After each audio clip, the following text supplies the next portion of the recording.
Riyas KMR ഉണ്ട്. റിയാസ്, ഇന്ന് 14-ാം ദിവസമായി അർജുനെ കാണാതായിട്ട്. ഇന്ന് പുഴയിലുള്ളൊരു തിരച്ചിൽ ഇല്ല, പക്ഷെ തിരച്ചിൽ തുടരണമെന്നാണ് കുടുംബത്തിന്റെ ആവശ്യം. എന്തൊക്കെയാണ് ഇപ്പോൾ കുടുംബം പറയുന്നത്? 14 ദിവസമായിരിക്കുന്നു അർജുനു വേണ്ടി ഒരു കുടുംബം കണ്ണാടിക്കലിൽ കാത്തിരിക്കാൻ തുടങ്ങിയിട്ട്. അച്ഛൻ പ്രേമനും അമ്മ ഷീലയും സഹോദരങ്ങളായ അഞ്ജുവും ഒപ്പം തന്നെ അഭിജിത്തും അഭിരാമിയും അടക്കമുള്ള കുടുംബാംഗങ്ങൾ കാത്തിരിക്കുന്നു. അവർ ഓരോ ദിവസവും പ്രതീക്ഷ വെച്ച് പുലർത്തുകയാണ്. അർജുൻ ഇന്ന് വരും, അല്ലെങ്കിൽ അർജുനെ ഇന്ന് കണ്ടെത്തുമെന്നൊരു പ്രതീക്ഷ. പക്ഷേ അതിനെല്ലാം വിലങ്ങുതടിയാകുന്നത് കർണാടക ഷിരൂരിലെ കാലാവസ്ഥ തന്നെയാണ്. പ്രകൃതിയുടെ ഒരു വികൃതി എന്ന് നമുക്ക് വിശേഷിപ്പിക്കേണ്ടി വരുന്ന ഒരു ദുഃഖകരമായ ഒരു സാഹചര്യമുണ്ടാകുന്നു. ഈ ഗംഗാവലി പുഴയിൽ ശക്തമായ അടിയൊഴുക്കുണ്ടാകുന്നു. സാധ്യമായ എല്ലാ കാര്യവും കർണാടക സർക്കാരും കേരള സർക്കാരും കേന്ദ്ര സർക്കാരും എല്ലാം ഇടപെട്ട് ചെയ്തു നോക്കിയിട്ടും അത് എല്ലാം ഫലവത്താകാതെ പോകുന്ന ഒരു സാഹചര്യമാണ് നമുക്ക് കാണാൻ സാധിക്കുന്നത്. അതിൽ ഏറ്റവും പ്രധാനപ്പെട്ട കാര്യം അർജുൻ്റെ മാത്രമല്ല, 2 കർണാടക സ്വദേശികളായ പ്രദേശവാസികളായ 2 പേരുടെ കൂടി മൃതദേഹം ഇനിയും കണ്ടെത്താനുണ്ട്. അതുകൊണ്ട് അതിനായുള്ള തിരച്ചിൽ കഴിഞ്ഞ ദിവസം നിർത്തും എന്ന തരത്തിലുള്ള വിവരങ്ങളാണ് അവിടെ നിന്നും പുറത്തു വന്നത്. അത് കുടുംബത്തെ സംബന്ധിച്ച് വലിയ മാനസിക പ്രയാസമുണ്ടാക്കിയ ഒരു കാര്യമായിരുന്നു. തുടർന്ന് കുടുംബം മാധ്യമങ്ങളോട് പ്രതികരിച്ചിരുന്നു. അവർ പറയുന്നത് തിരച്ചിൽ തുടരണം, ഒരു കാരണവശാലും നിർത്തരുത് എന്നുള്ളത് തന്നെയാണ്. ഇനിയിപ്പോൾ കേരളത്തിൽ നിന്നും തൃശ്ശൂരിൽ നിന്നും ഡ്രഡ്ജർ അടക്കമുള്ള സംവിധാനം എത്തിച്ച് തിരച്ചിൽ തുടരുന്ന ഒരു സാഹചര്യം ഉണ്ടാകുമ്പോൾ അത് പിന്നെയും അതിൽ ഒരു കാലതാമസമെടുക്കും. കാരണം ഈ കേരളത്തിൽ നിന്നും തൃശ്ശൂരിൽ നിന്നും പോകുന്ന ഡ്രഡ്ജറിന് ഈ ഗംഗാവലി പുഴയുടെ അടിയൊഴുക്കിന് താങ്ങാൻ സാധിക്കുമോ എന്നുള്ളത് ഒരു ഉറപ്പുമില്ലാത്ത സംഗതിയാണ്. അത് ഒരു പരീക്ഷണാടിസ്ഥാനത്തിൽ മാത്രം കൊണ്ടുപോയി അവിടെ പ്രയോഗിക്കാവുന്ന ഒരു സാഹചര്യമാണ്. എങ്കിലും വളരെ പോസിറ്റീവായി നമുക്ക് പ്രതീക്ഷിക്കാവുന്ന ഒരു ഘടകം അതിന് സാധിക്കട്ടെ എന്നുള്ളത് തന്നെയാണ്. അപ്പോഴും പ്രായോഗികപരമായി ചിന്തിക്കുമ്പോൾ അവിടെ ശക്തമായ അടിയൊഴുക്കുണ്ട്.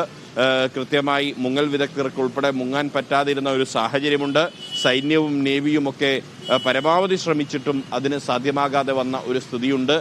എങ്കിൽ കൂടിയും വീണ്ടും ഒരു പരിശ്രമം തുടരുകയാണ്, അതിനുവേണ്ടിയുള്ള ഒരു ശ്രമം നടത്തുകയാണ്. ഇന്നിപ്പോൾ അവിടെ തൃശ്ശൂരിൽ നിന്നുള്ള സാങ്കേതിക വിദഗ്ധരടക്കം എത്തി പരിശോധന നടത്തിയതിനു ശേഷമായിരിക്കും ഡ്രഡ്ജർ അങ്ങോട്ട് കൊണ്ടുപോവുക എന്നാണ് അറിയാൻ സാധിക്കുന്നത്.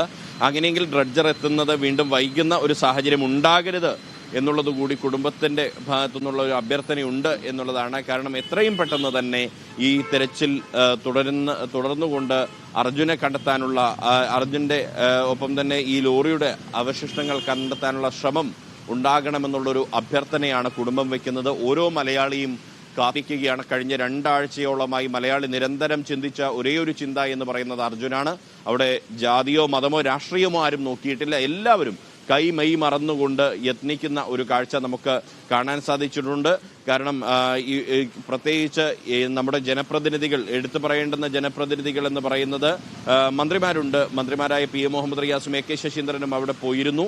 ഒപ്പം തന്നെ അവിടെ ദിവസങ്ങളോളം ക്യാമ്പ് ചെയ്ത Kozhikode MP MK രാഘവനുണ്ട്. Manjeshwaram MLA AKM അഷ്റഫുണ്ട്. മാത്രമല്ല Rajagopal MLA, Kalleshery MLA vigil അടക്കമുള്ള ആളുകൾ, ഒപ്പം ലിൻഡോ ജോസഫ്, സച്ചിൻ ദേവ് പോലുള്ള MLA മാർ, ഇവരെല്ലാം തന്നെ, അതായത് ഏതെങ്കിലും ഒരു കക്ഷിയുടെ മാത്രം ഭാഗമായിട്ടുള്ള ആളുകളല്ല, അതിനപ്പുറത്ത് എല്ലാ കക്ഷിയിൽപ്പെട്ട ആളുകളും എല്ലാ കക്ഷിയിൽപ്പെട്ട ജനപ്രതിനിധികളും അവിടെ പോകുന്നു. ചിലർ ദിവസങ്ങളോളം അവിടെ ക്യാമ്പ് ചെയ്യുന്നു. എടുത്തു പറയേണ്ടത് കർവാർ MLA സതീഷ് കൃഷ്ണ സെയിലിന്റെ സേവനം തന്നെയാണ്. അദ്ദേഹം ഈ ഒരു ദുരന്തമുണ്ടായതിനു ശേഷം, ഷിരൂർ ദുരന്തമുണ്ടായതിൻ്റെ 2ാം ദിവസം മുതൽ ഇന്ന് വരെ, അതായത് നാളത്തേക്ക് അദ്ദേഹം അവിടെ തുടർച്ചയായി ക്യാമ്പ് ചെയ്യാൻ തുടങ്ങിയിട്ട് 2 ആഴ്ചയാകുന്നു എന്നുള്ളതാണ്. അദ്ദേഹം നിരന്തരമായി ഇടപെടുന്നു എന്നുള്ളത് പോസിറ്റീവായൊരു ഘടകം തന്നെയാണ്. അപ്പോഴും നമ്മളെ സംബന്ധിച്ച് കാലാവസ്ഥ വളരെയധികം ദൗർഭാഗ്യകരമായൊരു വസ്തുതയാണ്. ആ വസ്തുതയ്ക്കപ്പുറം നമുക്ക് ഇതിനെ അതിജീവിച്ചുകൊണ്ട് അർജുനെ കണ്ടെത്താൻ നമുക്ക് സാധിക്കണം എന്നുള്ളത് തന്നെയാണ് കുടുംബത്തിൻ്റെയും ഒപ്പം മലയാളികളായ നമ്മൾ ഓരോരുത്തരുടെയും പ്രതീക്ഷ. അതിനുവേണ്ടിയാണ് പ്രാർത്ഥനയോടെ, പ്രതീക്ഷയോടെ, പ്രത്യാശയോടെ നമ്മളെല്ലാവരും കാത്തിരിക്കുന്നത്.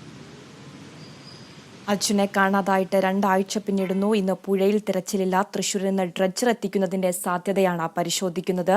കാർഷിക സർവകലാശാലയിൽ നിന്നുള്ള 2 അംഗ സംഘം ഷിരൂരിലേക്ക് തിരച്ചിൽ നിർത്തരുതെന്ന് കുടുംബവും